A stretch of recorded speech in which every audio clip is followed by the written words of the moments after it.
முத்தமிழறிஞர் கலைஞர் அவர்களை பொறுத்த வரைக்கும் இந்த தமிழக முன்னேற்றத்திற்கு வித்திட்டவர், அடித்தளமிட்டவர். அவர் செய்த அத்துணை திட்டங்களும் கல்வி வளர்ச்சியாகட்டும், ஏழை எளிய மக்களின் வாழ்வாதாரத்தில் உயர்வை கொண்டு வரதாக இருக்கட்டும், எல்லாமே அவர் கொண்டு வந்த திட்டங்கள் என்று சொல்லும்போது யாருமே அதை மறுக்கவே முடியாது. அந்த அளவுக்கு அவருடைய 1970களிலிருந்து தொடர்ச்சியாக அவருடைய திட்டமிடுதல் எல்லாமே தொலைநோக்கு பார்வையோடு. ஏன்னா 96லே அவர் கணினி கல்வி கொண்டு வந்தார். அப்போ இன்றைக்கி நம்ம தமிழன் கணினி கல்வி படித்தவங்க எல்லாம் உலகம் எங்கே இருக்கிறாங்க.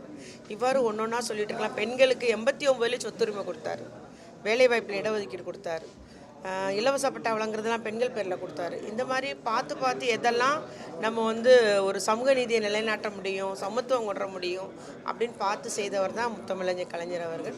அவர் முதலமைச்சராக இருக்கும்போது 2006லேருந்து 2011 வரைக்கும் அவரோடு நானும் அதில் ஒரு அமைச்சராக பணியாற்றணும் அப்படின்னு நினைக்கிறது நான் மிக பெருமையோடு நினைப்பேன். அவரை பொறுத்த வரைக்கும் ஒரு புக்கு வாசிக்கிட்டே இருக்கிறாங்க. அதுபோல் எந்த ஒரு யாருக்குமே என்ன சொல்கிறது, இது இப்படி செய்யக்கூடாது, அதாவது தோல்வியே பெற்றாலும் ஒரு மாதம்தான், அதுக்கப்புறம் உடனே நம்ம கட்சி பணி தொடங்கணும், எல்லாம் மறந்துட்டு தொடர்ச்சியாக மக்கள் பணி ஆற்றணுன்ற மாதிரிலாம் எங்களுக்கு அவர் அறிவுரை சொல்லியிருக்காரு. இவ்வாறு அவருடைய நினைவுகள்னு சொல்லும்போது நிறைய ஞாபகங்கள் உண்டு.